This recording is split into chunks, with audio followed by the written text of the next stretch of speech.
आदरणीय अध्यक्ष जी, इस सत्र के प्रारंभ में ही मैं जब मीडिया के साथियों से बात कर रहा था तब मैंने सभी माननीय सांसदों को अपील करते हुए एक बात का उल्लेख किया था। मैंने कहा था कि ये सत्र भारत के विजयोत्सव का सत्र है।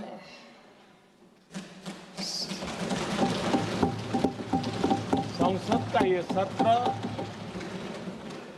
भारत के गौरवगान का सत्र है।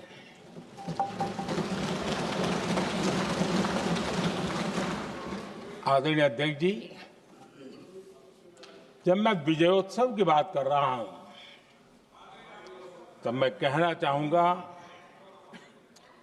कि ये विजयोत्सव आतंकी हेडक्वार्टर्स को मिट्टी में मिलाने का है।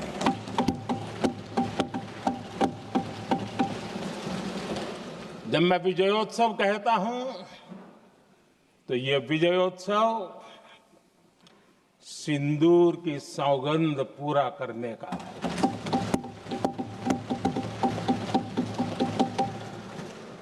मैं जब ये विजयोत्सव कहता हूं तो ये भारत की सेना के शौर्य और सामर्थ्य का विजय गाथा कह रहा है। जब मैं विजयोत्सव कह रहा हूं तो 140 करोड़ भारतीयों की एकता, इच्छा शक्ति, उसके एक अप्रतिम जीत का विजयोत्सव की बात करता हूं। आदरणीय अध्यक्ष जी, मैं इसी विजय भाव से इस सदन में भारत का पक्ष रखने के लिए खड़ा हुआ।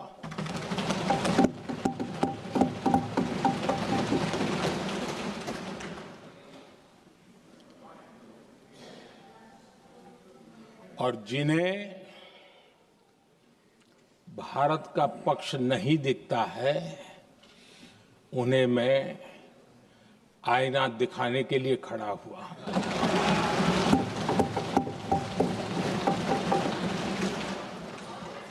आदरणीय अध्यक्ष जी, मैं 140 करोड़ देशवासियों की भावनाओं में अपना स्वर मिलाने के लिए उपस्थित हुआ हूं।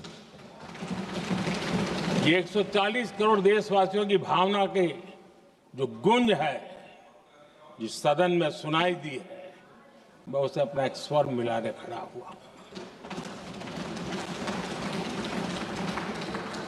आदरणीय अध्यक्ष जी, ऑपरेशन सिंदूर के दरमियान जिस प्रकार से देश के लोगों ने मेरा साथ दिया, मुझे आशीर्वाद दिए, देश की जनता मुझ पर कर्ज है। मैं देशवासियों का आभार व्यक्त करता हूं। मैं देशवासियों का अभिनंदन करता हूं। आदरणीय अध्यक्ष जी, 22 अप्रैल को पहलगाम में जिस प्रकार की क्रूर घटना घटी, जिस प्रकार आतंकवादियों ने निर्दोष लोगों को उनका धर्म पूछ करके गोलियां मारी, ये क्रूरता की पराकाष्ठा थी। भारत को हिंसा की आग में झोंकने का ये सुविचारित प्रयास था। भारत में दंगे फैलाने की ये साजिश थी। मैं आज देशवासियों का धन्यवाद करता हूं कि देश ने एकता के साथ उस साजिश को नाकाम कर दिया।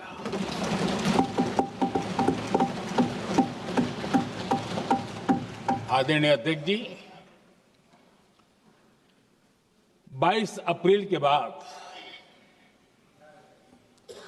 मैंने एक सार्वजनिक रूप से और विश्व को समझ में आए इसलिए कुछ अंग्रेजी में भी वाक्यों का प्रयोग किया था और मैंने कहा था कि हमारा संकल्प है, हम आतंकियों को मिट्टी में मिला देंगे।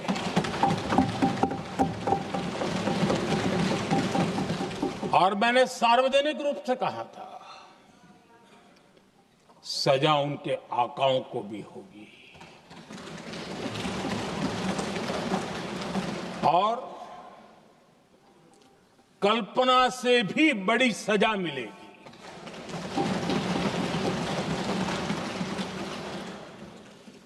22 अप्रैल को मैं विदेश था, मैं तुरंत लौट के आया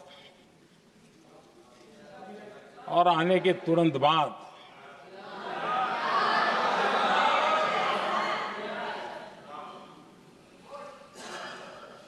मैंने एक बैठक बुलाई और उस बैठक में हमने साफ साफ निर्देश दिए कि आतंकवाद को करारा जवाब देना होगा और ये हमारा राष्ट्रीय संकल्प है। आदरणीय अध्यक्ष जी, हमें हमारे सैन्य बलों की क्षमता पर पूरा विश्वास है, पूरा भरोसा है उनकी क्षमता पर, उनके सामर्थ्य पर, उनके साहस पर। सेना को कार्रवाई की खुली छूट दे दी गई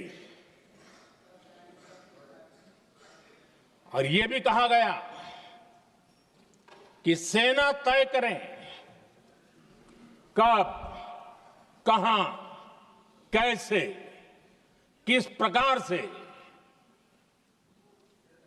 ये सारी बातें उस मीटिंग में साफ साफ कह दी गई और कुछ बातें उसमें से मीडिया में शायद रिपोर्ट भी हुई है।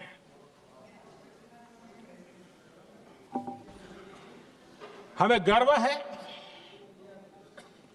आतंकियों को वो सजा दी और सजा ऐसी है कि आज भी आतंक के उन आकाओं की नींद उड़ी हुई है।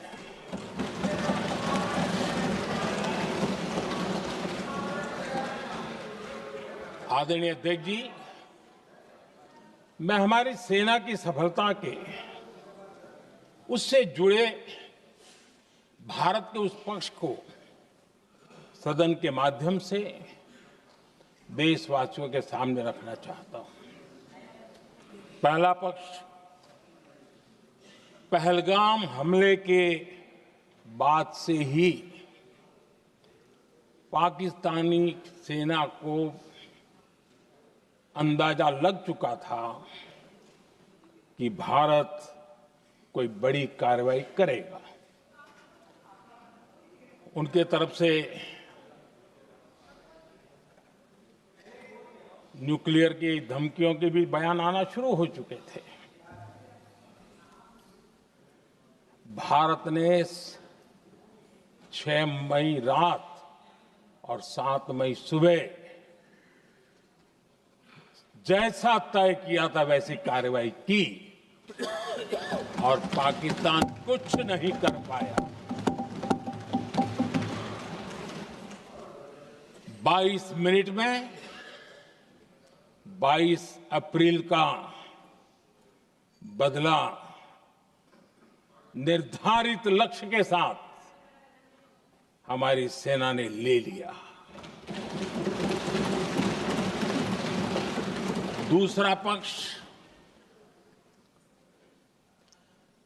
आदरणीय अध्यक्ष जी, पाकिस्तान के साथ हमारी लड़ाई तो कई बार हुई है, लेकिन ये पहली ऐसी भारत की रणनीति बनी कि जिसमें पहले जहां कभी नहीं गए थे वहां हम पहुंचे,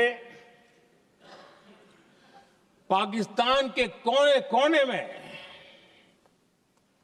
आतंकी अड्डों को धुआं धुआं कर दिया गया।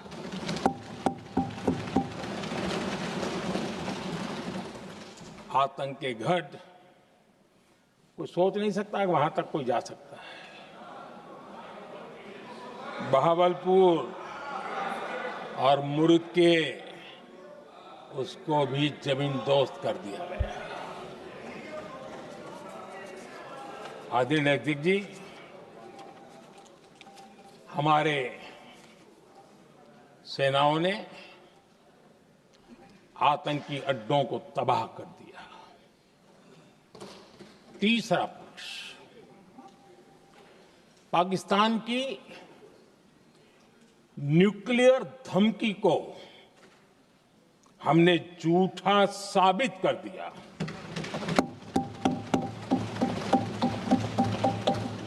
भारत ने सिद्ध कर दिया कि न्यूक्लियर ब्लैकमेलिंग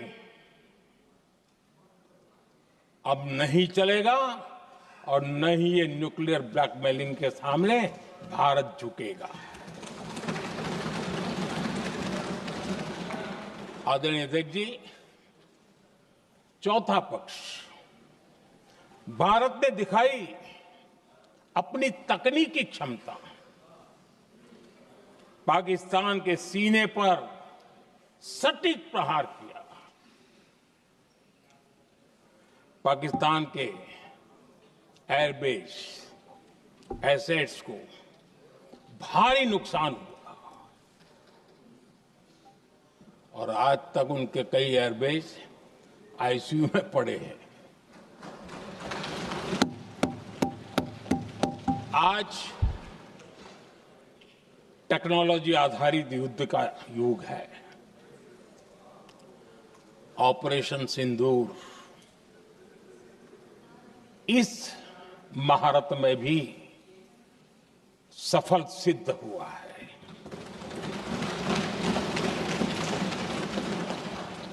अगर पिछले 10 साल में जो हमने तैयारियां की हैं वो न की होती तो इस तकनीक के युग में हमारा कितना नुकसान हो सकता था, इसका हम अंदाज लगा सकते हैं।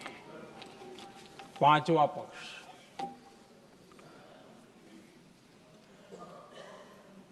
ऑपरेशन सिंदूर के दरमियान पहली बार हुआ जब आत्मनिर्भर भारत की ताकत को दुनिया ने पहचाना। Made in India drone, made in India missile ने पाकिस्तान के हथियारों की पोल खोल करके रख दी।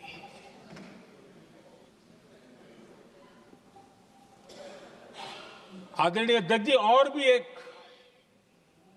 महत्वपूर्ण काम जो हुआ है, वैसे जब राजीव गांधी जी थे उस समय उनके जो एक डिफेंस का काम देखने वाले एमओएस थे,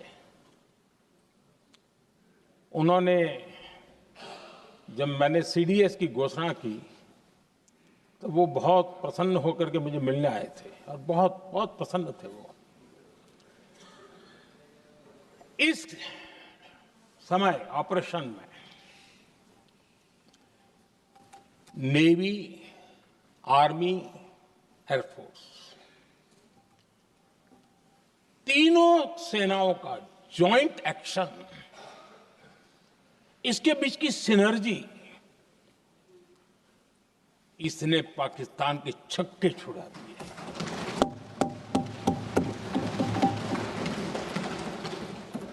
आदरणीय अध्यक्ष जी, आतंक की घटनाएं पहले भी देश में होती थी, लेकिन पहले आतंकवादियों के मास्टरमाइंड निश्चिंत होते थे और वो आगे की तैयारी में लगे रहते थे। उनको पता था कुछ नहीं होगा। लेकिन अब स्थिति बदल गई है। अब हमले के बाद मास्टरमाइंड को नींद नहीं आती। उनको पता है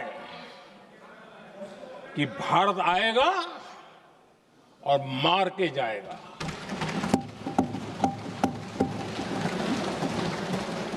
ये न्यू नॉर्मल भारत ने सेट कर दिया है।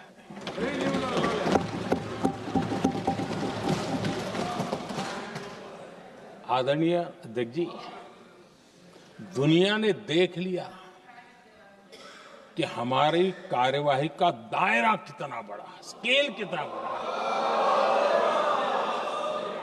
सिंदूर से लेकर के सिंधु तक पाकिस्तान पर कार्रवाई की है। ऑपरेशन सिंदूर ने तय कर दिया कि भारत में आतंकी हमले की उसके आकाओं को और पाकिस्तान को भारी कीमत चुकानी पड़ेगी। अब ऐसे ही नहीं जा सकते। आदरणीय अध्यक्ष जी, ऑपरेशन सिंदूर से स्पष्ट होता है कि भारत ने 3 सूत्र तय किए हैं।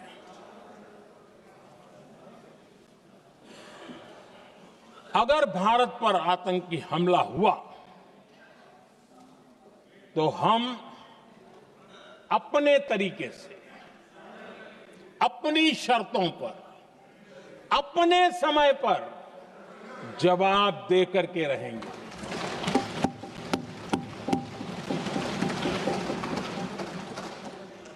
दूसरा, कोई भी न्यूक्लियर ब्लैकमेल अब नहीं चलेगा।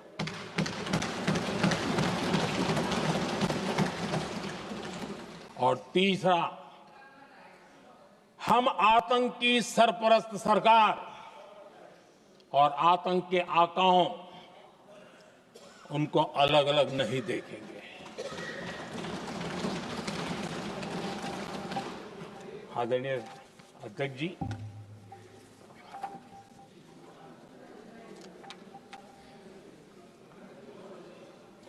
यहां पर विदेश नीति को लेकर के भी काफी बातें कही गई हैं।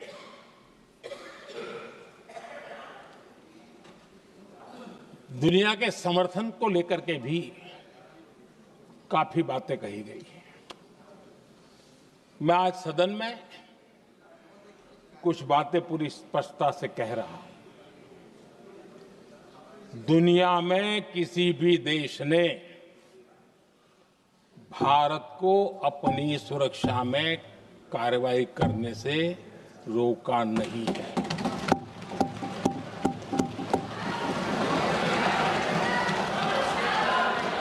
संयुक्त राष्ट्र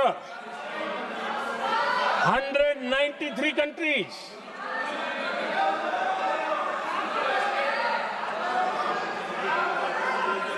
सिर्फ 3 देश 193 कंट्री में सिर्फ 3 देश ऑपरेशन सिंदूर के दौरान पाकिस्तान के समर्थन में बयान दिया था। Only 3 countries. क्वाड हो, ब्रिक्स हो, फ्रांस, रूस, जर्मनी, कोई भी देश का नाम ले लीजिए, तमाम देश दुनिया भर से भारत को समर्थन मिला है।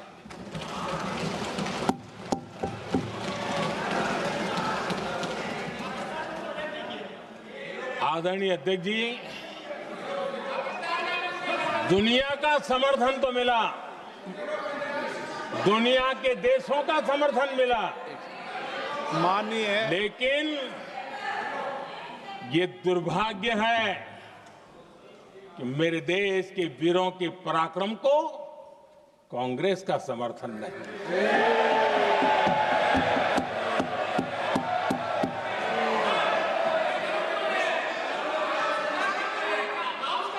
22 अप्रैल के बाद 22 अप्रैल के आतंकी हमले के बाद 3-4 दिन में ही ये उछल रहे थे और कहना शुरू कर दिया, कहां गई 56 इंच की छाती, कहां खो गया मोदी, मोदी तो फेल हो गया। क्या मजा ले रहे थे। उनको लगता है वाह बाजी मार ली। उनको पहलगाम के निर्दोष लोगों की हत्या में भी वो अपनी राजनीति तराशते थे।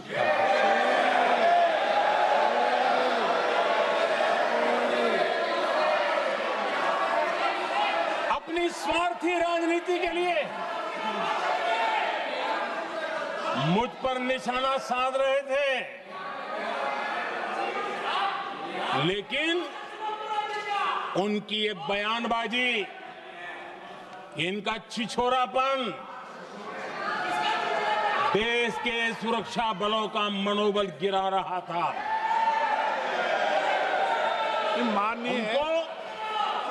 माननीय प्रतिपक्ष के नेता, एक मिनट, प्रतिपक्ष के नेता आपकी बात सबने ध्यान से सुनी।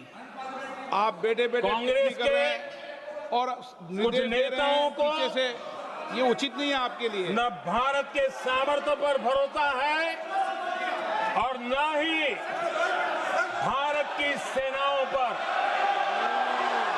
इसलिए वो लगातार ऑपरेशन सिंदूर पर सवाल उठा रहे हैं।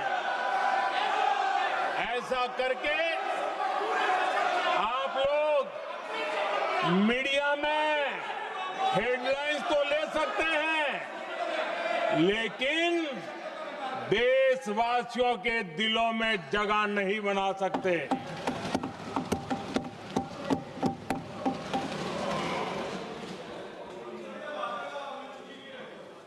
आदरणीय सभापति जी, आदरणीय अध्यक्ष जी,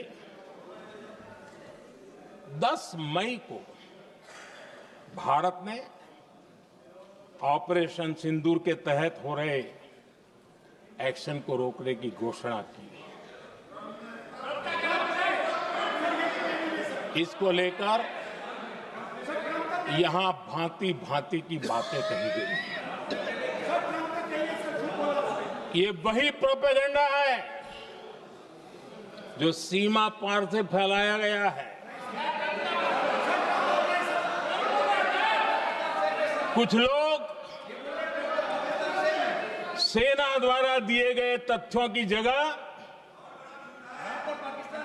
पाकिस्तान के झूठ प्रचार को आगे बढ़ाने में जुटे हुए हैं।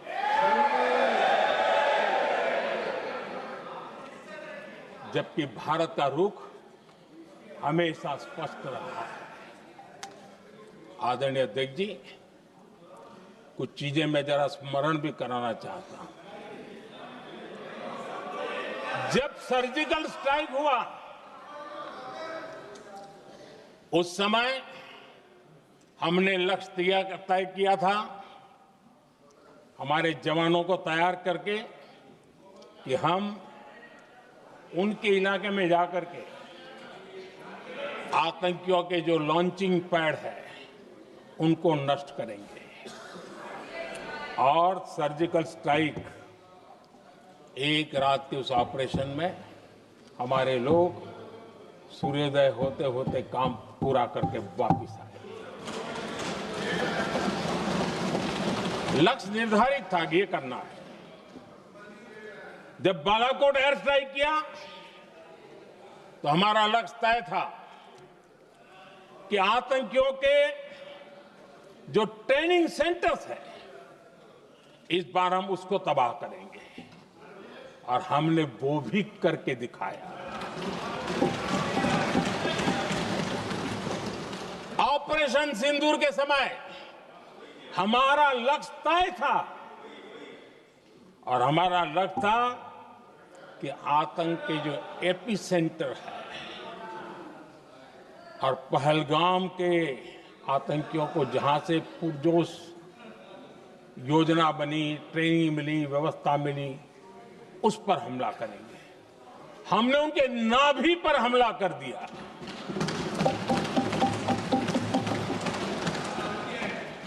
जहां पहलगाम के आतंकियों का रिक्रूटमेंट हुआ, ट्रेनिंग होती थी, फंडिंग होता था, उन्हें टेक्निकल सपोर्ट मिलता था, शस्त्र सरंजाम मिलता था, उस जगह को आइडेंटिफाई किया और हमने सटीक तरीके से ऑपरेशन सिंदूर के तहत आतंकियों की नाभि पे प्रहार कर दिया।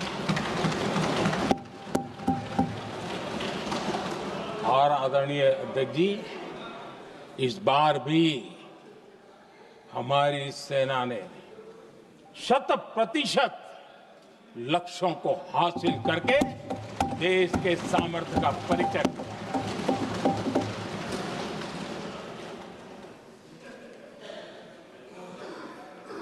कुछ लोग जानबूझकर के कुछ चीजें भूलने में इंटरेस्टेड होते हैं। देश भूलता नहीं है, देश को याद है। 6 रात और 7 मई सुबह ऑपरेशन हुआ था और 7 मई को सुबह भारत ने प्रेस कॉन्फ्रेंस हमारी सेना ने की और इस प्रेस कॉन्फ्रेंस में भारत ने स्पष्ट कर दिया था और पहले दिन से क्लियर था कि हमारा लक्ष्य है आतंकियों के आका, आतंकियों की जो व्यवस्थाएं जहां से होती है वो और उनके अड्डे, उनको हम ध्वस्त करना चाहते थे और हमने प्रेस कॉन्फ्रेंस में कह दिया था, हमने हमारा काम कर दिया है, हमने जो तय किया था पूरा कर दिया है। और इसलिए 6-7 मई को ऑपरेशन हमारा संतोषजनक होने के तुरंत बाद कल जो राजनाथ जी ने कहा था, मैं डंके की चोट पर दोबारा दोहराता हूं, भारत की सेना ने पाकिस्तान की सेना को चंद मिनटों में बता दिया कि हमारा ये लक्ष्य था, हमने लक्ष्य पूरा कर दिया है, ताकि उनको पता चले और हमें भी पता चले कि उनके दिल दिमाग में क्या चलता है।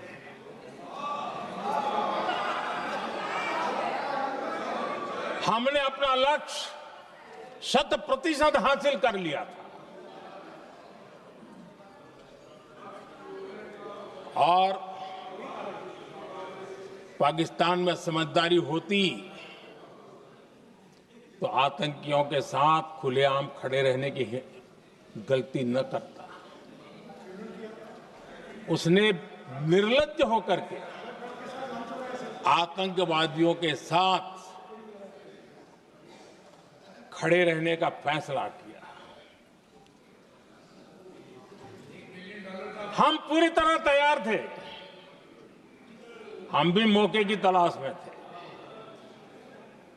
लेकिन हमने दुनिया को बताया था कि हमारा लक्ष्य आतंकवाद है, आतंकवादी आका है, आतंकवादी ठिकाने हैं, वो हमने पूरा कर दिया।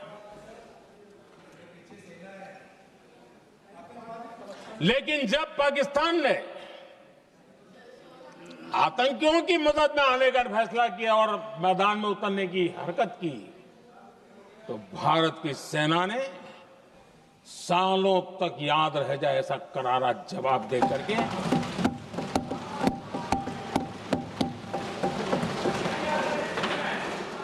9 मई की मध्य रात्रि और 10 मई की एक प्रकार से सुबह हमारी मिसाइलें उन्होंने पाकिस्तान के हर कोने में प्रचंड प्रहार किया, जिसकी पाकिस्तान ने कभी कल्पना नहीं की थी, और पाकिस्तान को घुटनों पर आने के लिए मजबूर कर दिया।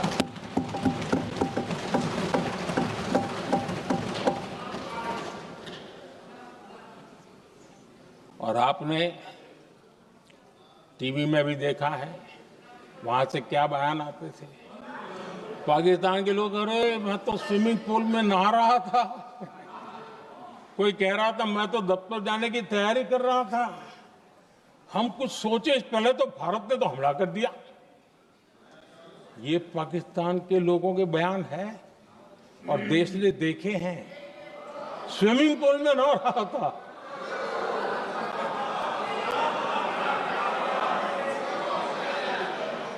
और जब इतना कड़ा प्रहार हुआ, पाकिस्तान ने कभी सोचा तक नहीं था, तब जाकर के पाकिस्तान ने फोन करके डीजीएमओ के सामने फोन करके गुहार लगाई, बस करो, बहुत मारा, अब ज्यादा मार झेलने की ताकत नहीं है, प्लीज हमला रोक दो। ये पाकिस्तान के डीजीएमओ का फोन था। और भारत ने तो पहले दिन ही कह दिया था, 7 तारीख सुबह की प्रेस देख लीजिए, कि हमने हमारा लक्ष्य पूरा कर दिया है, अगर आप कुछ करोगे तो महंगा पड़ेगा। और आप धीरे, ऐसे कैसे चलता है? प्लीज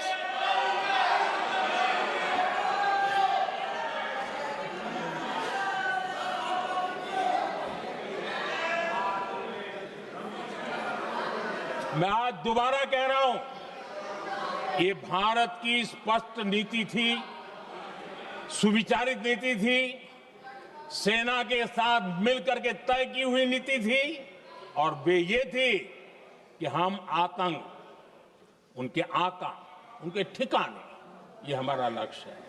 और हमने कहा, पहले दिन प्रेस कॉन्फ्रेंस में कहा है कि हमारा एक्शन नॉन एक्सीलेटरी है, ये हमने कह करके किया है। और इसके लिए साथियों हमने हमला रोका। अध्यक्ष जी, दुनिया के किसी भी नेता ने भारत के ऑपरेशन रोकने के लिए नहीं कहा।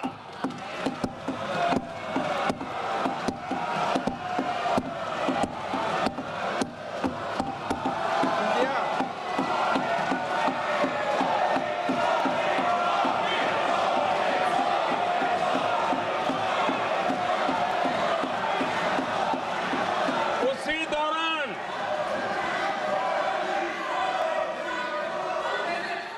9 तारीख को रात को अमेरिका के उपराष्ट्रपति जी ने मुझसे बात करने का प्रयास किया। वो घंटे भर कोशिश कर रहे थे, लेकिन मेरी सेना के साथ मीटिंग चल रही थी, तो मैंने उनका फोन उठा नहीं पाया। बाद में मैंने उनको कॉल बैक किया। मैंने कहा कि आपका फोन था, 3-4 बार आपका फोन आ गया, क्या है? तो अमेरिका के उपराष्ट्रपति जी ने मुझे फोन पे बताया कि पाकिस्तान बहुत बड़ा हमला करने वाला है, ये उन्होंने मुझे बताया। मेरा जो जवाब था, जिनको समझ नहीं आता है उनको तो नहीं आएगा,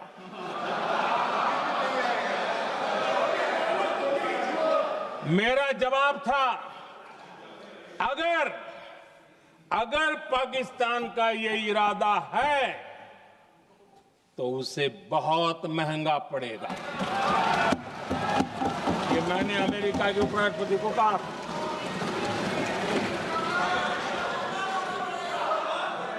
अगर पाकिस्तान हमला करेगा तो हम बड़ा हमला कर करके जवाब देंगे। ये मेरा जवाब था। और आगे मेरा एक वाक्य था, मैंने कहा था हम गोली का जवाब गोले से देंगे। ये 9 तारीख रात की बात है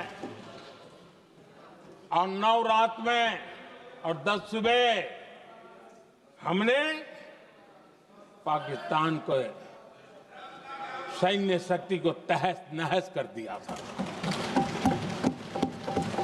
और यही हमारा जवाब था, यही हमारा जज्बा था। और आज पाकिस्तान भी भली भांति जान गया है कि भारत का हर जवाब पहले से ज्यादा तगड़ा होता है।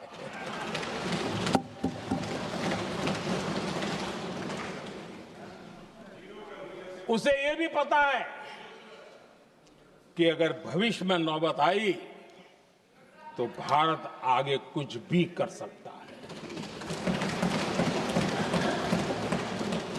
और इसलिए मैं फिर से लोकतंत्र के इस मंदिर में दोहराना चाहता हूं, ऑपरेशन सिंदूर जारी है।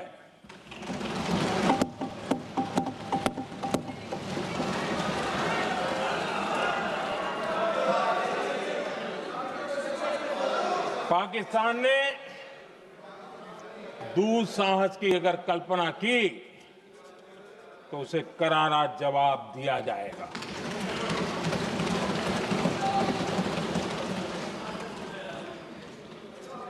आदरणीय अध्यक्ष जी, आज का भारत आत्मविश्वास से भरा हुआ है। आज का भारत आत्मनिर्भरता के मंत्र को लेकर के पूरी शक्ति के साथ तेज गति से आगे बढ़ रहा है। देश देख रहा है भारत आत्मनिर्भर बनता जा रहा है। लेकिन देश ये भी देख रहा है कि एक तरफ तो भारत आत्मनिर्भरता की ओर तेज गति से आगे बढ़ रहा है, लेकिन कांग्रेस मुद्दों के लिए पाकिस्तान पर निर्भर होती जा रही है।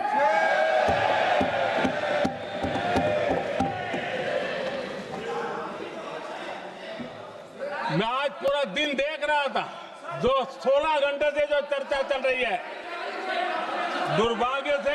प्लीज बैठिए, सब जवाब दे दिया आपका। आप सुनते नहीं, सबका जवाब दे दिया। प्लीज दुर्भाग्य से सुनिए जवाब। कांग्रेस को पाकिस्तान के मुद्दे इंपोर्ट करने पड़ रहे हैं।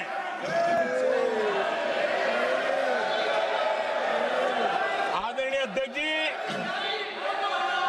आज के वॉरफेयर में इंफॉर्मेशन और नैरेटिव्स की प्लीज बैठिए। बहुत बड़ी भूमिका है।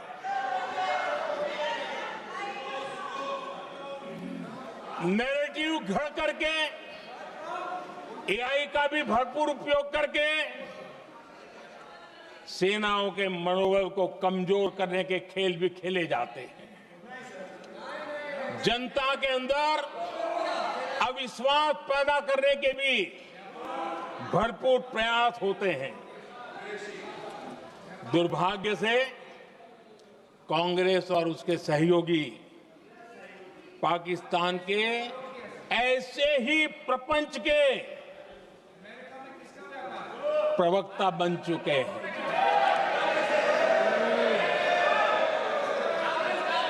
आदरणीय अध्यक्ष जी, देश की सेना ने, आदरणीय अध्यक्ष जी, ये तरीका है देश की सेना ने, बैठिए बैठिए। देश की सेना ने सर्जिकल स्ट्राइक की, बैठिए।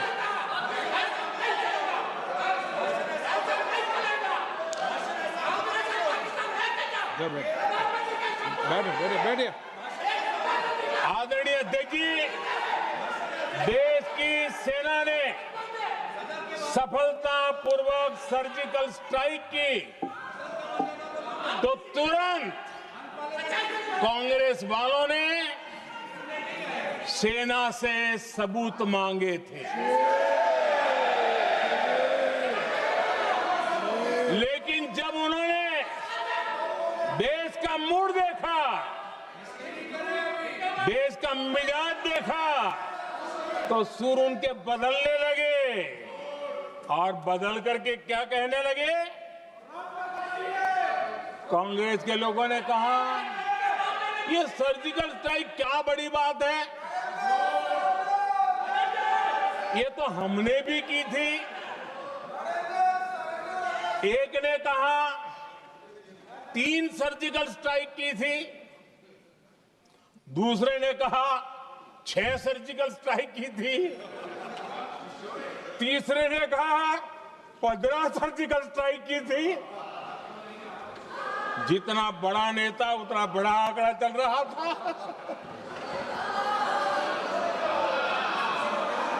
आदरणीय अध्यक्ष जी, इसके बाद बालाकोट में सेना ने एयर स्ट्राइक की। अब एयर स्ट्राइक तो ऐसी थी कि वो कुछ कह नहीं सकते थे, इसलिए ये तो नहीं कहा कि भाई हमने भी की थी। उसमें तो उन्होंने समझदारी दिखाई, लेकिन फोटो मांगने लगे। एयर स्ट्राइक हुई तो फोटो दिखाओ, क्या कहां गिरा, क्या तोड़ा, कितना तोड़ा, कितने मरे, भाई यही पूछते रहे। पाकिस्तान भी यही पूछता था, ये भी यही पूछते थे। इतना ही नहीं, आदरणीय अध्यक्ष जी, जब पायलट अभिनंदन पकड़े गए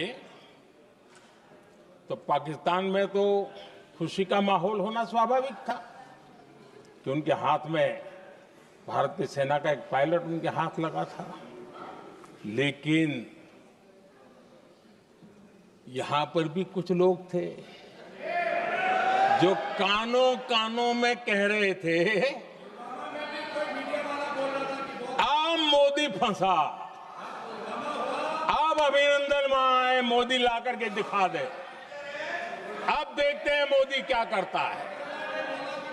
आज डंके की चोट पर अभिनंदन वापिस आए।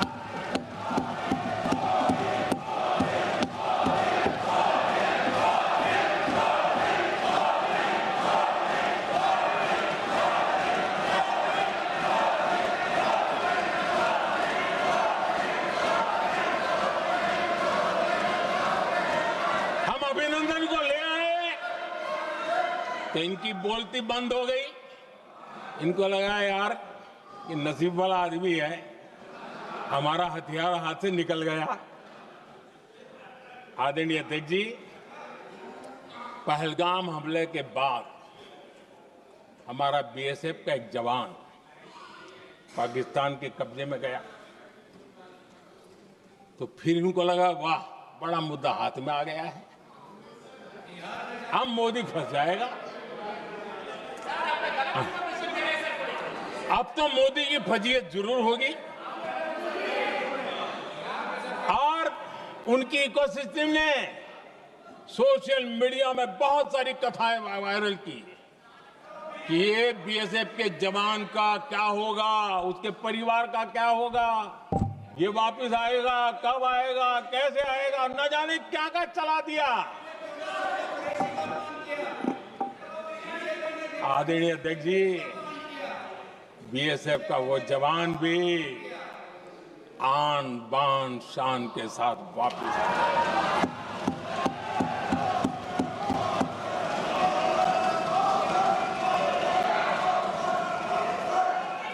आतंकवादी रो रहे हैं, आतंकवादियों के आका रो रहे हैं और उनको रोते देखकर यहां भी कुछ लोग रो रहे हैं।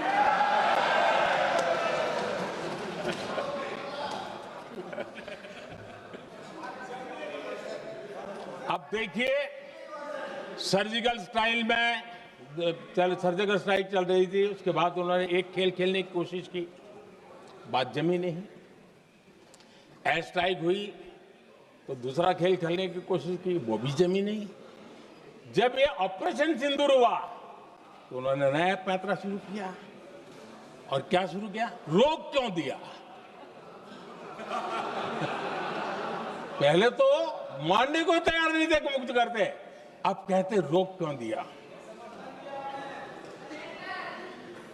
वाह रे बयान बहादुरों,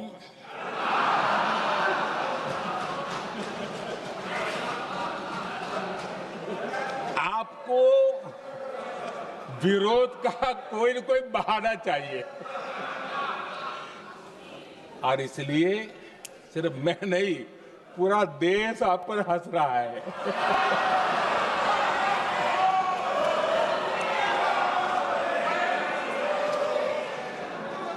आदरणीय अध्यक्ष जी, सेना का विरोध, सेना के प्रति एक पता नहीं नेगेटिविटी, ये कांग्रेस का पुराना रवैया रहा है। देश ने अभी अभी करगिल विजय दिवस मनाया, लेकिन देश पूरी तरह जानता है कि उनके कार्यकाल में और आज तक करगिल के विजय को कांग्रेस ने अपनाया नहीं है। न करगिल विजय दिवस मनाया है, न करगिल विजय का गौरव किया। इतिहास साक्षी है अध्यक्ष जी। जब डोकलाम में सैन्य हमारा शौर्य दिखा रहा था, तब कांग्रेस के नेता चुपके चुपके किससे ब्रीफिंग लेते थे, वो सारी दुनिया अब जान गई।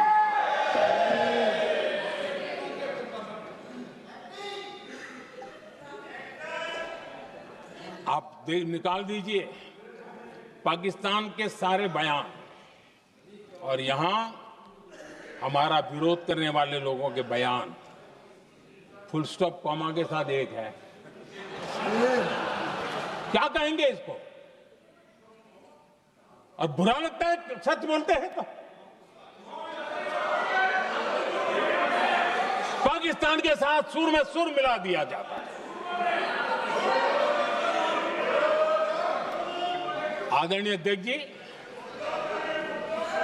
देश हैरान है, कांग्रेस ने पाकिस्तान को क्लीन चिट दे दी है।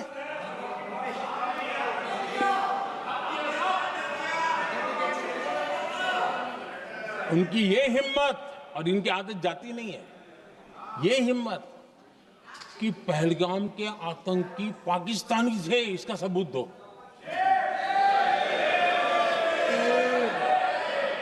क्या कह रहे हैं तुम लोग? तो कौन सा तरीका है? और यही मांग पाकिस्तान कर रहा है जो कांग्रेस कर रही है।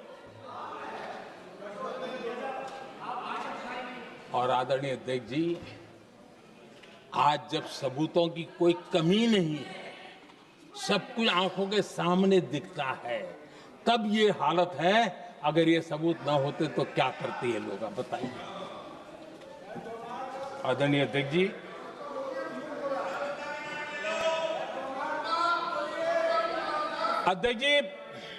ऑपरेशन सिंदूर के एक पार्ट की तरफ तो चर्चा भी बहुत होती है, ध्यान भी जाता है, लेकिन देश के लिए कुछ गौरव की क्षणें होती हैं, ताकत के परिचय होता है, उसकी तरफ भी ध्यान जाना बहुत आकर्षित है। हमारे एयर डिफेंस सिस्टम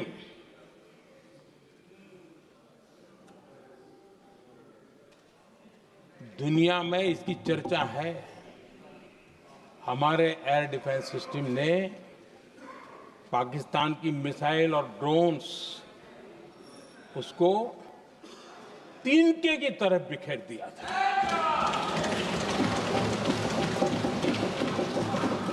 आदरणीय अध्यक्ष जी, मैं एक आंकड़ा आज बताना चाहता हूं, पूरा देश गर्व से भर जाएगा। कुछ लोगों का क्या होगा मैं नहीं जानता, पूरा देश गर्व से भर जाएगा। 9 मई को पाकिस्तान ने करीब 1000 मिसाइलों और आर्म ड्रोन्स के भारत पर बहुत बड़ा हमला करने की कोशिश की। 1000 ये मिसाइलें भारत के किसी भी हिस्से पर गिरती तो वहां भयंकर तबाही मचती है, लेकिन 1000 मिसाइल्स और ड्रोन्स को भारत ने आसमान में ही चूर चूर कर दिया।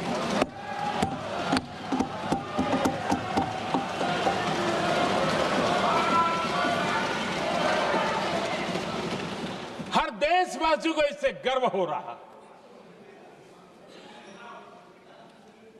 लेकिन जैसे कांग्रेस के लोग इंतजार कर रहे थे, कुछ तो गड़बड़ होगी यार, मोदी मरेगा, कहीं तो फंसेगा।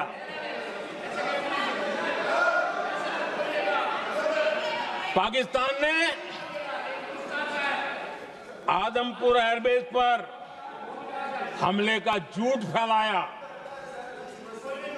उस झूठ को बेचने की भरपूर कोशिश की, पूरी ताकत दी लगा दी। मैं अगले ही दिन आदमपुर पहुंचा और खुद जाकर के उनके झूठ को मैंने बेनकाब कर दिया। तब जाकर के उनको अकल ठिकाने लगी कि अब ये झूठ चलने वाला नहीं है। आदरणीय अध्यक्ष जी, जो हमारे छोटे दलों के साथी हैं, जो राजनीति में नए हैं, उनको कभी शासन में रहने का अवसर नहीं मिला, उनसे कुछ बातें निकलती मैं समझ सकता हूं। लेकिन कांग्रेस पार्टी ने इस देश में लंबे समय तक राज किया है, उसको शासन की व्यवस्थाओं का पूरा पता है, उन चीजों से वो निकले हुए लोग हैं, उनके लिए शासन व्यवस्था क्या होती है इसकी समझ पूरी है, अनुभव है उनके पास। उसके बाद भी विदेश मंत्रालय तुरंत जवाब दे, उसको स्वीकारना नहीं। विदेश मंत्री जवाब दे, इंटरव्यू दे, बार बार बोले, उसको स्वीकारना नहीं। गृह मंत्री बोले, रक्षा मंत्री बोले, किसी पर भरोसा नहीं। जिसने इतने सालों तक राज किया, उनको देश की व्यवस्थाओं पर अगर भरोसा नहीं है, तब शक उठता है कि क्या हालत हो गई है इनकी। आदरणीय अध्यक्ष जी, अब कांग्रेस का भरोसा पाकिस्तान के रिमोट कंट्रोल से बनता है और बदलता है।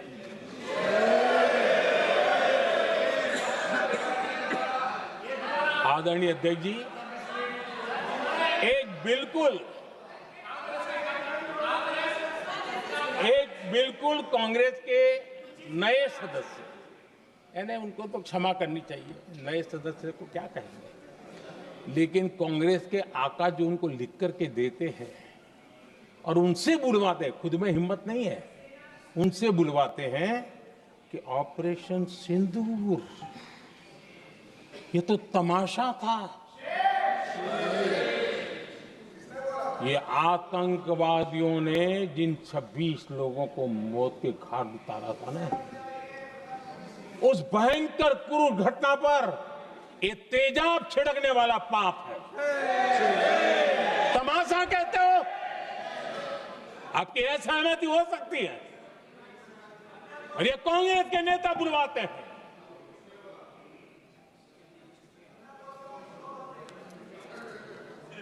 आदरणीय अध्यक्ष जी, पहलगाम के हमलावरों को कल हमारे सुरक्षा बलों ने ऑपरेशन महादेव करके अपने अंजाम तक पहुंचाया।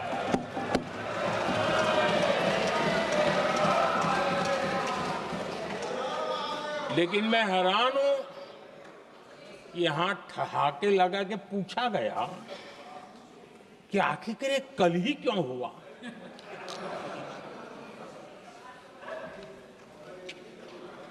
अब ये क्या हो गया है मुझे समझ नहीं आ रहा है।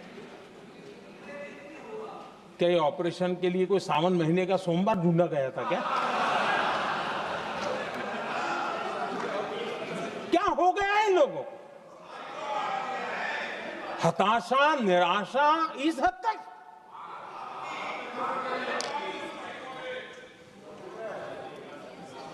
और देखिए मजा, पिछले कई सप्ताह से हाँ ऑपरेशन सिंदूर हो गया तो ठीक है, पहलगाम के आतंकियों का क्या हुआ, पहलगाम के आतंकियों का। अब हुआ तो कल क्यों हुआ?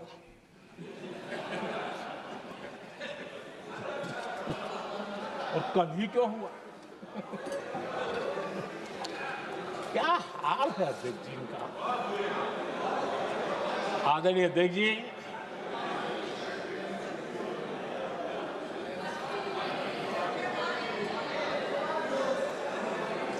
आदरणीय अध्यक्ष जी, शास्त्रों में कहा गया है, हमारे शास्त्रों में कहा गया है, शस्त्रेण रक्षिते राष्ट्रे, शस्त्रेण रक्षिते राष्ट्रे शास्त्र चर्चा प्रवर्तते। अर्थात जब राष्ट्र शस्त्र से सुरक्षित होते हैं तभी वहां शास्त्र की, ज्ञान की चर्चाएं जन्म ले पाती है। जब सीमा पर सेनाएं मजबूत होती है तभी लोकतंत्र प्रखर होता है। आदरणीय अध्यक्ष जी, ऑपरेशन सिंदूर बीते दशक में भारत की सेना के सशक्तिकरण का एक साक्षात प्रमाण है। ऐसे ही नहीं हुआ है। कांग्रेस के शासन के दौरान सेनाओं को आत्मनिर्भर बनाने के संबंध में सोचा तक नहीं जाता था। आज भी आत्मनिर्भर शब्द की मजाक उड़ाई जाती है। वैसे वो महात्मा गांधी से आया हुआ है, लेकिन आज भी मजाक उड़ाई जाती है। हर रक्षा सौदे में कांग्रेस अपने मौके खोजती रहती थी।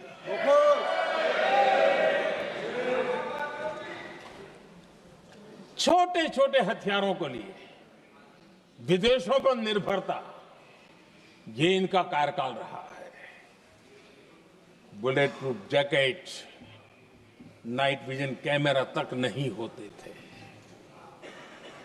और लंबा लिस्ट है, जीप से शुरू होता है, बफो, हेलीकॉप्टर, हर चीज के साथ घोटाला जुड़ा हुआ है।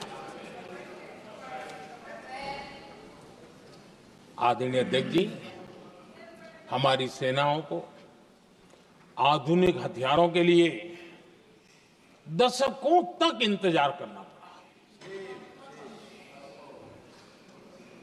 आजादी के पहले, और इतिहास गवाह, एक जमाना था जब डिफेंस मैन्युफैक्चरिंग में भारत का आवाज सुनाई देती थी। जिस समय तलवारों से लड़ा जाता था ना, तब भी तलवारें भारत की श्रेष्ठ मानी जाती थी। हम डिफेंस के इक्विपमेंट में आगे थे। लेकिन आजादी के बाद जो एक मजबूत डिफेंस इक्विपमेंट मैन्युफैक्चरिंग का हमारा दायरा था,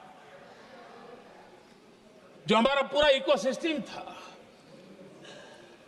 उसको सोच समझ करके तबाह कर दिया गया। उसको दुर्बल किया गया।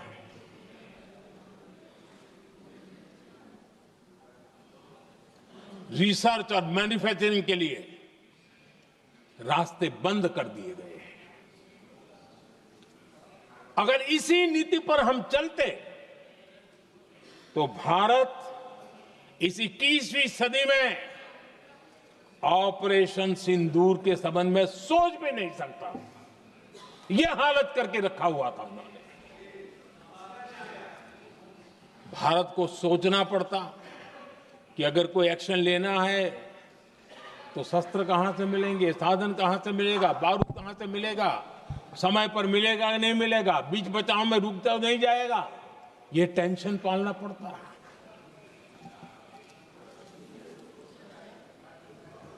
आदरणीय अध्यक्ष जी, बीते एक दशक में मेक इन इंडिया हथियार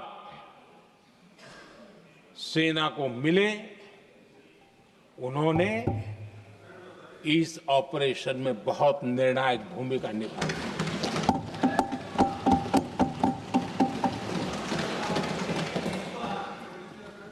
आदरणीय अध्यक्ष जी, एक दशक पहले भारत के लोगों ने संकल्प लिया, हमारा देश सशक्त, आत्मनिर्भर और आधुनिक राष्ट्र बने। रक्षा, सुरक्षा, हर क्षेत्र में बदलाव के लिए एक के बाद एक ठोस कदम उठाए गए, सीरीज ऑफ रिफॉर्म्स किए गए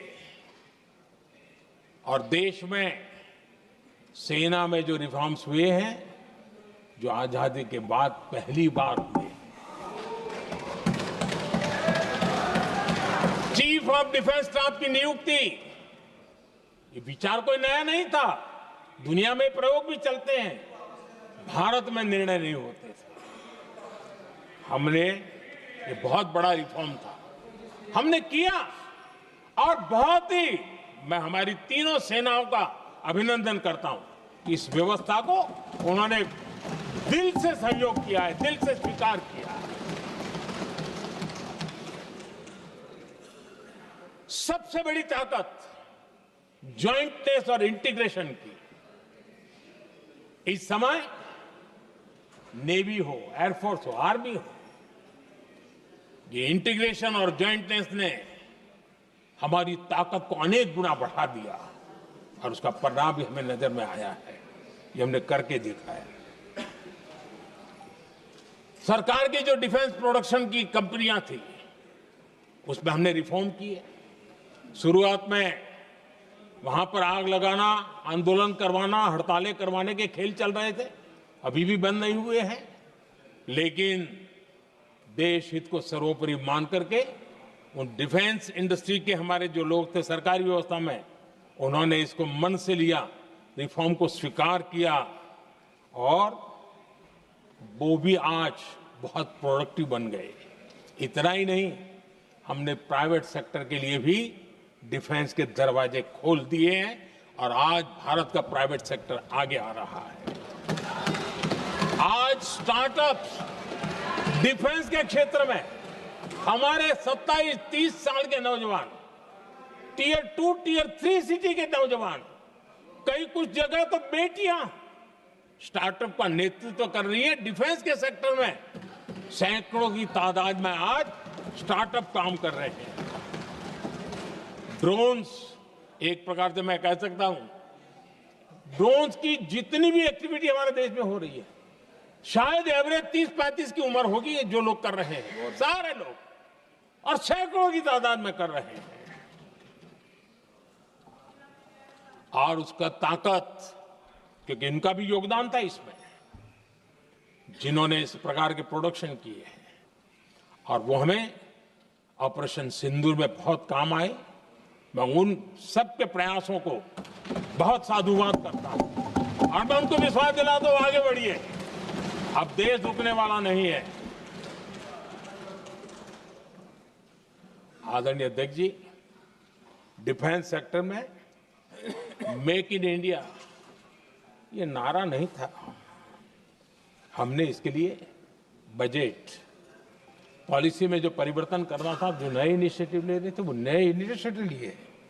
और सबसे बड़ी बात, क्लियर कट विजन के साथ हमने देश में make in India defence sector के अंदर तेज गति से हम आगे बढ़ रहे हैं। आदरणीय अध्यक्ष जी, एक दशक में डिफेंस का बजट लगभग पहले से 3 गुना हुआ है। डिफेंस प्रोडक्शन में करीब करीब 250% वृद्धि हुई है, 250% वृद्धि हुई है। 11 वर्षों में डिफेंस एक्सपोर्ट 30 गुना से भी ज्यादा बढ़ा है, 30 गुना से ज्यादा। डिफेंस एक्सपोर्ट आज दुनिया के करीब 100 देशों तक हम पहुंचे। और आदरणीय अध्यक्ष जी, कुछ चीजें ऐसी होती हैं जो इतिहास में बहुत बड़ा प्रभाव छोड़ती हैं। ऑपरेशन सिंदूर ने डिफेंस का जो मार्केट है उसमें भारत का झंडा गाड़ दिया है। भारत के हथियारों की डिमांड आज बढ़ती चली जा रही है, मांग बढ़ रही है। ये भारत में उद्योगों को भी बल देगी, एमएसएमई को बल देगी, हमारे नौजवानों को रोजगार देगी और हमारे नौजवान अपनी बनाई चीजों से दुनिया में अपनी ताकत का प्रदर्शन कर पाएंगे। ये आज दिख रहा है, मैं देख रहा हूं। डिफेंस के क्षेत्र में जो आत्मनिर्भर भारत की दिशा में हम जो कदम उठा रहे हैं, मैं हैरान हूं। कुछ लोगों को आज भी तकलीफ हो रही है, जैसे उनका खजाना लूट गया। ये कौन सी मानसिकता है? देश को ऐसे लोगों को पहचानना होगा। आदरणीय अध्यक्ष जी, मैं स्पष्ट करना चाहता हूं, डिफेंस में भारत का आत्मनिर्भर होना ये आज की शस्त्रों की स्पर्धा में के काल में विश्व शांति के लिए भी जरूरी है।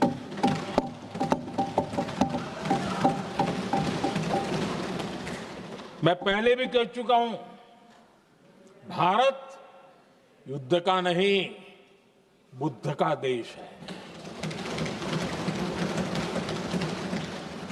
हम समृद्धि, शांति चाहते हैं, लेकिन हम ये कभी न भूले कि समृद्धि का और शांति का रास्ता शक्ति से ही गुजरता है।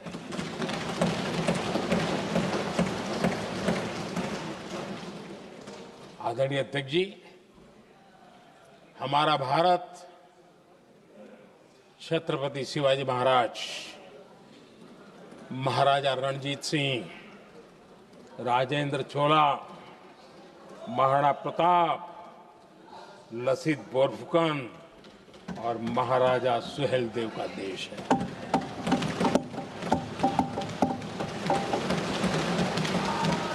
आदरणीय अध्यक्ष जी, हम विकास और शांति के लिए सामरिक सामर्थ्य पर भी फोकस करते हैं। आदरणीय अध्यक्ष जी, कांग्रेस के पास नेशनल सिक्योरिटी का विजन न पहले था और आज तो सवाल ही नहीं उठता है।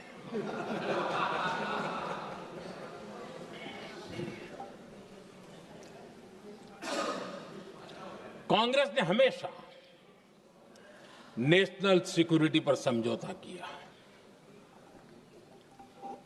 आज जो लोग पूछ रहे हैं पीओके को वापस क्यों नहीं लिया,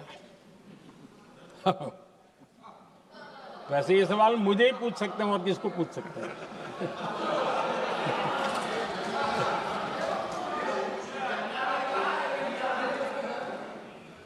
लेकिन इसके पहले जवाब देना होगा पूछने वालों को। किसकी सरकार ने पीओके पर पाकिस्तान को कब्जा करने का अवसर दिया था? जवाब साफ है, जवाब साफ है। जब भी मैं नेहरू जी की चर्चा करता हूं तो कांग्रेस और उसका पूरा इकोसिस्टम बिलबिला जाता है, पता नहीं क्या है।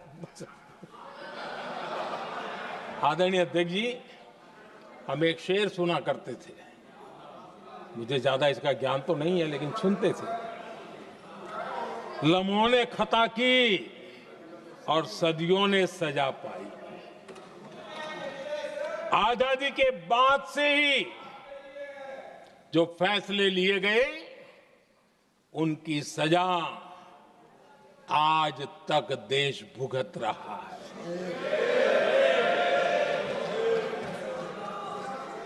यहां बार बार एक बात का जिक्र हुआ और मैं फिर से करना चाहूंगा।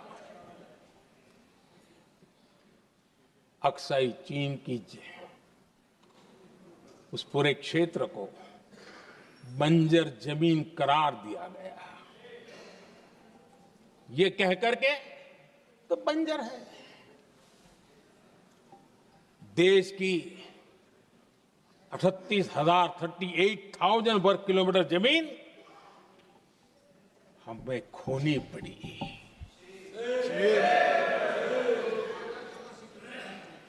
आदरणीय अध्यक्ष जी, मैं जानता हूं मेरी कुछ बातें चुभने वाली है। 1962 और 1963 के बीच कांग्रेस के नेता जम्मू कश्मीर के पूंछ, उरी, नीलम वैली और किशनगंगा को छोड़ देने का प्रस्ताव रख रहे थे। भारत की भूमि, आदरणीय अध्यक्ष जी, और वो भी लाइन ऑफ पीस के नाम पर किया जा रहा था। 1966 रण ऑफ कच्छ पर इन्हीं लोगों ने मध्यस्थता स्वीकार की। ये था उनका राष्ट्रीय सुरक्षा का विजन। एक बार फिर उन्होंने भारत का करीब 800 वर्ग किलोमीटर क्षेत्र पाकिस्तान को सौंप दिया, जिसमें छड़बेट भी शामिल है, कि कहीं उसको छड़ा बेट भी कहते हैं। 1965 की जंग में हाजीपीर पास को हमारी सेना ने वापस जीत लिया था, लेकिन कांग्रेस ने उसे फिर लौटा दिया। 1971 पाकिस्तान के 93,000 फौजी हमारे पास बंदी थे। पाकिस्तान का हजारों वर्ग किलोमीटर एरिया हमारी सेना ने कब्जा किया था। हम बहुत कुछ कर सकते थे, विजय की स्थिति में थे। उस दौरान अगर थोड़ी सा विजन होता, थोड़ी सी समझ होती, तो पीओके वापस लेने का निर्णय हो सकता। वो मौका था, वो मौका भी छोड़ दिया गया। अरे इतना ही नहीं, इतना सारा जब सामने टेबल पर था, अरे कम से कम करतारपुर साहब को तो ले सकते थे, वो ही नहीं कर पाया। 1974 श्रीलंका को कच्चथीवू द्वीप को गिफ्ट कर दिया गया। आज तक हमारे मछुआरे भाई बहनों को इससे परेशानी होती है, उनकी जान पर आफत आती है। क्या गुनाह था तमिलनाडु के मेरे फिशरमैन भाई बहनों का? आपने उनका हक छीन लिया और दूसरों को गिफ्ट कर दिया। कांग्रेस का दशकों से इरादा लेकर चल रही थी कि सियाचिन से सेना हटा दी जाए। आदरणीय अध्यक्ष जी, 2014 में देश ने इनको मौका नहीं दिया, वरना आज सियाचिन भी हमारे पास नहीं होता।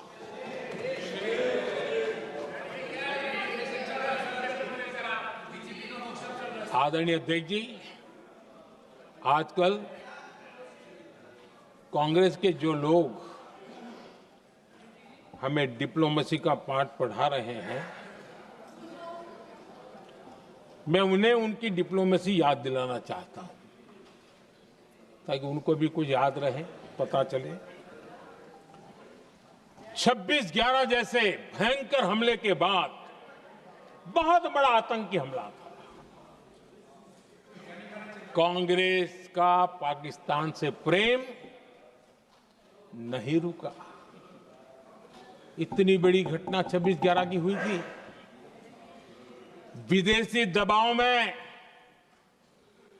हमले के कुछ हफ्तों के भीतर ही कांग्रेस सरकार ने पाकिस्तान से बातचीत शुरू कर दी। आदरणीय अध्यक्ष जी, कांग्रेस सरकार ने 26/11 की इतनी बड़ी घटना के बाद भी एक भी डिप्लोमेट को भारत से बाहर निकालने की हिम्मत नहीं की। छोड़ो इधर, एक वीजा तक कैंसिल नहीं किया, एक वीजा तक कैंसिल नहीं कर पाए थे। देश पर पाकिस्तानी स्पॉन्सर बड़े बड़े हमले होते गए, लेकिन यूपीए सरकार ने पाकिस्तान को मोस्ट फेवर्ड नेशन का दर्जा देकर रखा था। वो कभी वापस नहीं लिया था। एक तरफ देश मुंबई के हमले का ये न्याय मांग रहा था, दूसरी तरफ कांग्रेस पाकिस्तान के साथ व्यापार करने में लगी थी।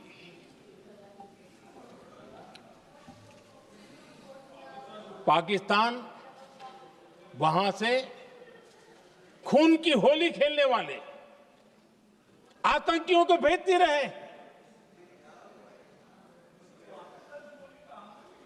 और कांग्रेस यहां अमन की आश के मुशायरे किया करती थी। मुशायरे होते थे। हमने आतंकवाद और अमन की आस का ये वन वे ट्रैफिक बंद कर दिया।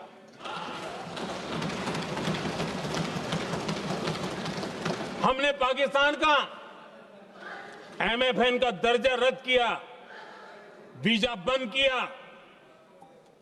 हमने अटारी वाघा बॉर्डर को बंद कर दिया। आदरणीय अध्यक्ष जी,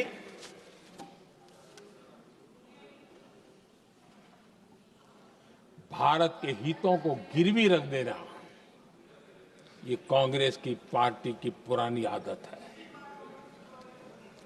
इसका सबसे बड़ा उदाहरण सिंधु जल समझौता है। सिंधु जल समझौता किसने किया? नेहरू जी ने किया।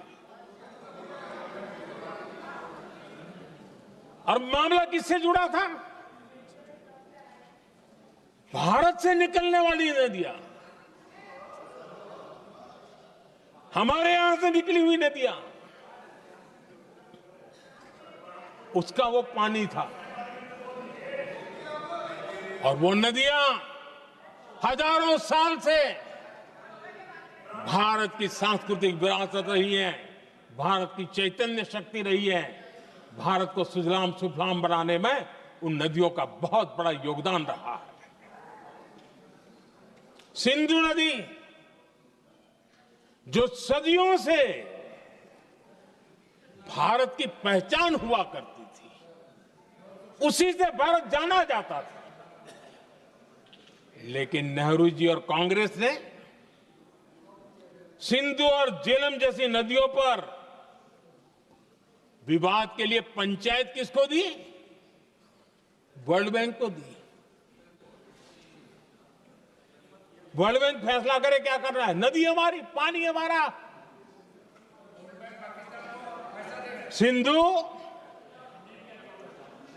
सिंधु जल समझौता सीधा सीधा भारत की अस्मिता और भारत के स्वाभिमान के साथ किया गया बहुत बड़ा धोखा था।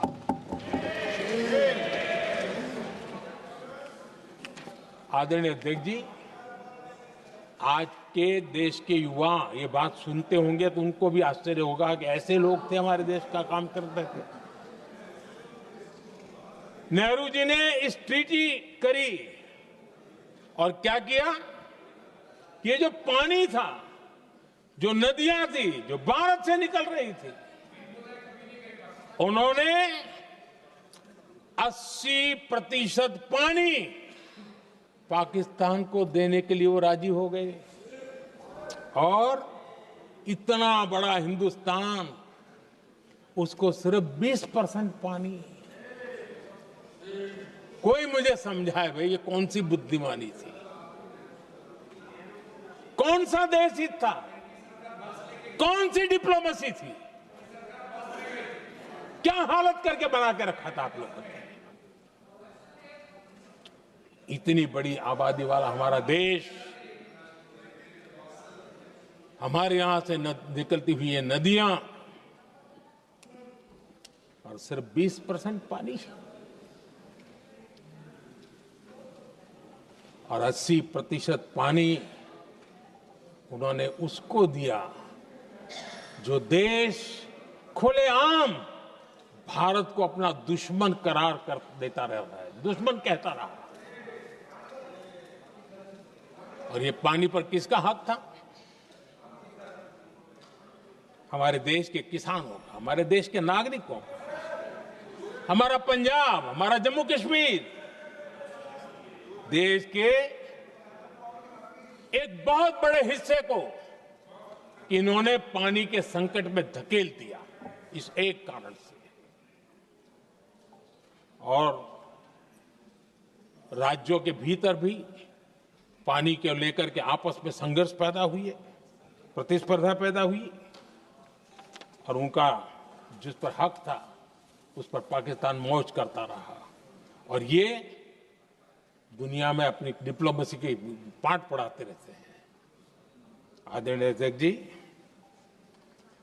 अगर ये ट्रीटी न होती तो पश्चिमी नदियों पर कई बड़ी परियोजनाएं बनती। पंजाब, हरियाणा, राजस्थान और दिल्ली, वहां के किसानों को भरपूर पानी मिलता, पीने के पानी की कोई समस्या नहीं रहती। औद्योगिक प्रगति के लिए भारत बिजली बना पाता। इतना ही नहीं, नेहरू जी ने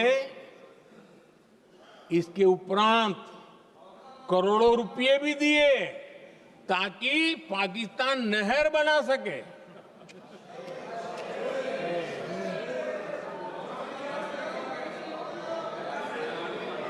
आदरणीय अध्यक्ष जी, इससे भी बड़ी बात, देश चौंक जाएगा। ये चीजें छिपाई गई है, दबा दी गई है। कहीं भी बांध बनता है तो उसमें एक मैकेनिज्म होता है उसकी सफाई का, डीसिल्टिंग का। उसमें जो मिट्टी भर जाती है, बाकी घास वगैरह आकर के भर जाता है तो उसकी कैपेसिटी कम होती है, तो उसकी सफाई के लिए यानी इनबिल्ट व्यवस्था होती है। नेहरू जी ने पाकिस्तान के कहने पर यह शर्त स्वीकार की है कि इन बांध में जो मिट्टी आएगी, कूड़ा कचरा आएगा और बांध भर जाएगा, इसकी सफाई नहीं कर सकते, डीसिल्टिंग नहीं कर सकते हैं। बांध हमारे यहां, पानी हमारा, लेकिन निर्णय पाकिस्तान का कि आप डिसिल्टिंग नहीं कर सकते। इतना ही नहीं, जब इस बार मैं डिटेल में गया तो एक बांध तो ऐसा है कि जहां ये डिसिल्टिंग के लिए जो गेट होता है ना, उसको वेल्डिंग कर दिया गया है ताकि कोई गलती से भी खोल करके वो मिट्टी को निकाल ना दे। पाकिस्तान ने नेहरू जी से लिखवा दिया था कि भारत बिना पाकिस्तान की मर्जी अपने बांधों में जमा होने वाली मिट्टी साफ नहीं करेगा, डिसिल्टिंग नहीं करेगा। ये समझौता देश के खिलाफ था और बाद में नेहरू जी को भी ये गलती माननी पड़ी। इस समझौते में निरंजन दास गुलाटी करके एक सज्जन उसमें जुड़े हुए थे।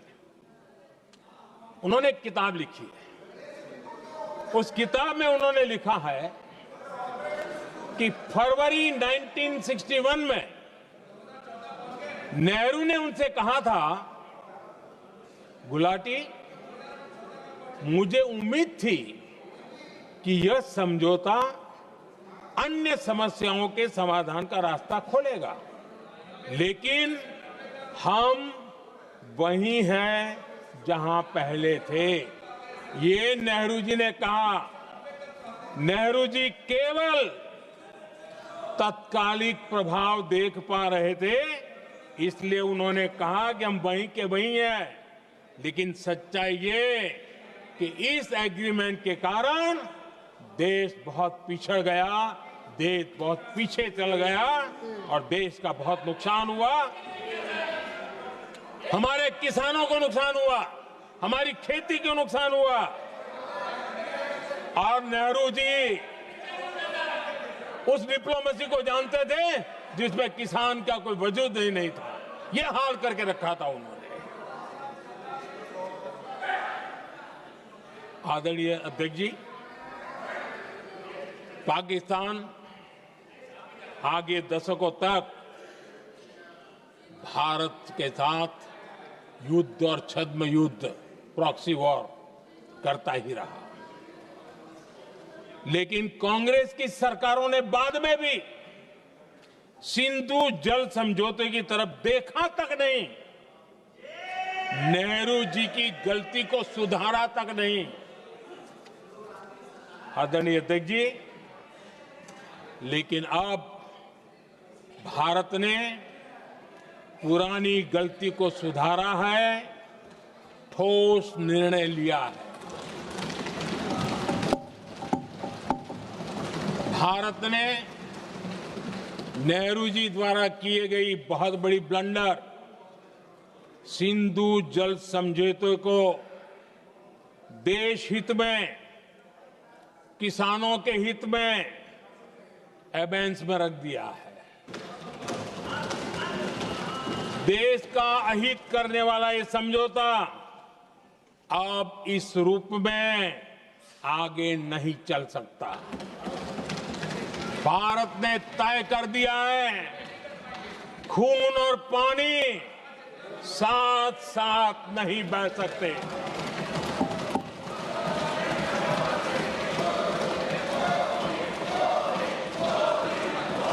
माननीय सदस्य, आप बहुत देर हो गई, आप उपनेता हैं, ये तरीका आप बैठे बैठे टोकते हैं। प्लीज, ये शोभा नहीं देता आपके लिए। बैठिए बैठिए बैठिए आदरणीय, बैठिए, शोभा नहीं देता आपका। अध्यक्ष जी, आप उपनेता हैं, अपनी मर्यादा बना के रखें। चलिए बैठिए। वहां बैठे साथी आतंकवाद पर लंबी लंबी बातें करते हैं। जब ये सत्ता में था, जुड़े हुए हैं। जब इनको राज करने का अवसर मिला था, तब देश का हाल क्या है, क्या रहा था, वो आज भी देश भूला नहीं है। 2014 से पहले देश में असुरक्षा का जो माहौल था, अगर वो आज याद भी करे ना तो लोग सिहर जाते हैं। आदरणीय अध्यक्ष जी, हम सबको याद है, जो नई पीढ़ी के बच्चे हैं उनको पता नहीं है, हम सबको पता है। हर जगह पर अनाउंसमेंट होता था, रेलवे स्टेशन पर जाओ, बस स्टैंड पर जाओ, एयरपोर्ट पर जाओ, बाजार में जाओ, मंदिर में जाओ, कहीं पर भी जाओ, जहां भी भीड़ होती है, कोई भी लावारिस चीज दिखे छूना मत, पुलिस को तुरंत जानकारी देना, वो बम हो सकता है। हम 2014 तक यही सुनते आए थे, ये हालात करके रखा था। देश के कोने कोने में यही हाल था। माहौल ये था कि जैसे कदम कदम पर बम बिछे हैं और खुद को ही नागरिकों ने बचाना है। उन्होंने हाथ ऊपर कर दिए थे, अनाउंस कर दिया। आदरणीय अध्यक्ष जी, कांग्रेस की कमजोर सरकारों के कारण देश को कितनी जानें गंवानी पड़ी, हमें अपनों को खोना पड़ा। आदरणीय अध्यक्ष जी, आतंकवाद पर लगाम लगाई जा सकती थी। हमारी सरकार ने 11 साल में ये करके दिखाया, एक बहुत बड़ा सबूत है। 2004 से 14 के बीच जो आतंक की घटनाएं होती थी, उन घटनाओं में बहुत बड़ी कमी आई है।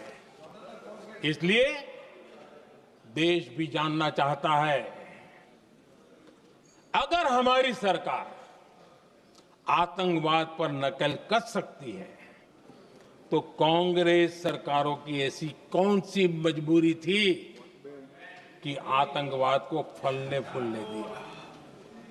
आदरणीय अध्यक्ष जी, कांग्रेस के राज में आतंकवाद अगर फला फूला है तो उसका एक बड़ा कारण इनकी तुष्टीकरण की राजनीति है, वोट बैंक की राजनीति है। जब दिल्ली में बाटला हाउस एनकाउंटर हुआ, कांग्रेस के एक बड़ी नेता के आंख में आंसू थे, आतंकवादी मारे गए इसके कारण। और वोट पाने के लिए इस बात को हिंदुस्तान के कोने कोने में पहुंचाया गया। आदरणीय अध्यक्ष जी, 2001 में देश की संसद पर हमला हुआ था। तब कांग्रेस के एक बड़े नेता ने अफजल गुरु को बेनिफिट ऑफ डाउट देने की बात कही थी। आदरणीय अध्यक्ष जी, मुंबई में 26/11 का इतना बड़ा आतंकी हमला हुआ, एक पाकिस्तानी आतंकी जिंदा पकड़ा गया। पाकिस्तान की मीडिया ने, दुनिया ने यह स्वीकार किया कि यह पाकिस्तानी है, लेकिन यहां कांग्रेस पार्टी इतना बड़ा पाकिस्तान का पाप, इतना बड़ा पाकिस्तानी आतंकी हमला, और ये क्या खेल खेल रहे थे? वोट बैंक की राजनीति के लिए क्या कर रहे थे? कांग्रेस पार्टी इसको भगवा आतंक सिद्ध करने में जुटी हुई है।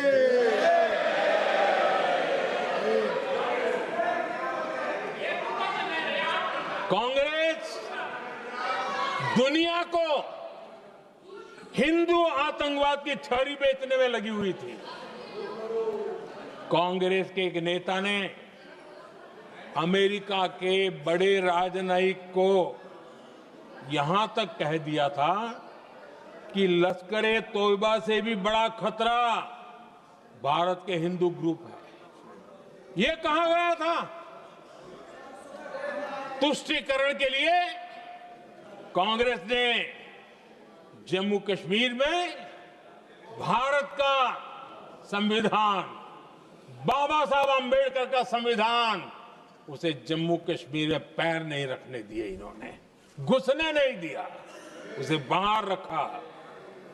तुष्टीकरण और वोट बैंक की राजनीति के लिए कांग्रेस हमेशा देश की सुरक्षा को बलि चढ़ाती रही। आदरणीय अध्यक्ष जी, तुष्टीकरण के लिए ही कांग्रेस ने आतंकवाद से जुड़े कानूनों को कमजोर किया। गृहमंत्री जी ने आज विस्तार से सदन में कहा है, इसलिए मैं इसको रिपीट करना नहीं चाहता। आदरणीय अध्यक्ष जी,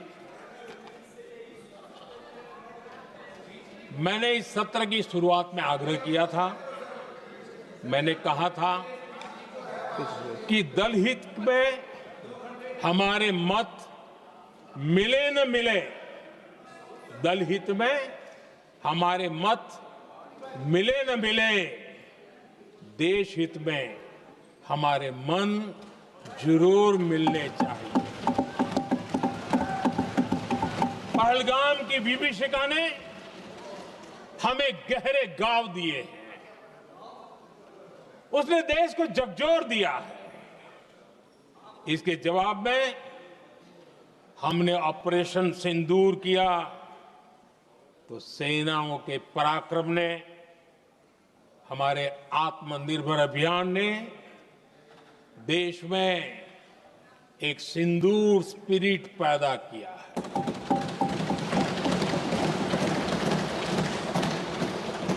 ये सिंदूर स्पिरिट हमने तब भी देखी जब दुनिया भर में हमारे प्रतिनिधि मंडल भारत की बात बताने गए। मैं उन सभी साथियों को बहुत बहुत बधाई देता हूं। आपने बहुत ही प्रभावी ढंग से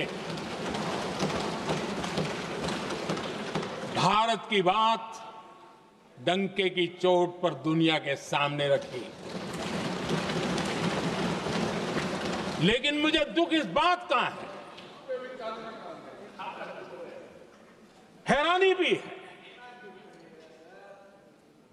जो खुद को कांग्रेस के बड़े नेता समझते हैं, उनके पेट में दर्द हो रहा है कि भारत का पक्ष दुनिया के सामने क्यों रखा गया।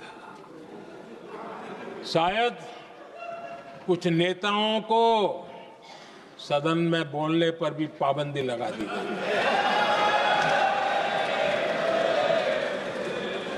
आदरणीय अध्यक्ष जी, इस मानसिकता से बाहर निकलने की जरूरत है। कुछ पंक्तियां मेरे मन में आती हैं, मैं अपने भाव व्यक्त करना चाहता हूं। आदरणीय अध्यक्ष जी, करो चर्चा और इतनी करो, करो चर्चा और इतनी करो कि दुश्मन दहशत से दहल उठे, दुश्मन दहशत से दहल उठे। रहे ध्यान बस इतना ही, रहे ध्यान बस इतना ही, मान सिंदूर और सेना का प्रश्नों में भी अटल रहे। हमला मां भारती पर हुआ अगर, तो प्रचंड प्रहार करना होगा। दुश्मन जहां भी बैठा हो, हमें भारत के लिए ही जीना होगा। मेरा कांग्रेस के साथियों से आग्रह है कि एक परिवार के दबाव में पाकिस्तान को क्लीन चिट देना बंद कर दें। जो देश की विजय की क्षण है, कांग्रेस उसे देश के उपहास का क्षण न बनाए। कांग्रेस अपनी गलती सुधारें। मैं आज सदन में फिर स्पष्ट करना चाहता हूं, अब भारत आतंक की नर्सरी में ही आतंकियों को मिट्टी में मिलाएगा।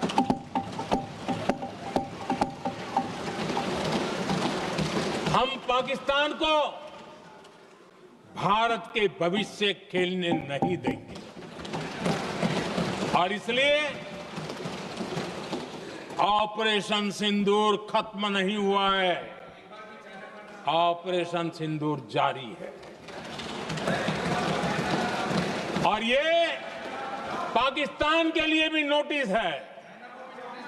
वो जब तक भारत के खिलाफ आतंक का रास्ता रोकेगा नहीं, तब तक भारत एक्शन लेता रहेगा। भारत का भविष्य सुरक्षित और समृद्ध होगा, यही हमारा संकल्प है। इसी भाव के साथ मैं फिर से सभी सदस्यों को सार्थक चर्चा के लिए धन्यवाद देता हूं। और आदरणीय अध्यक्ष जी, मैंने भारत का पक्ष रखा है, भारत के लोगों की भावनाओं को व्यक्त किया है। मैं सदन का फिर से आभार व्यक्त करता हूं। बहुत बहुत धन्यवाद।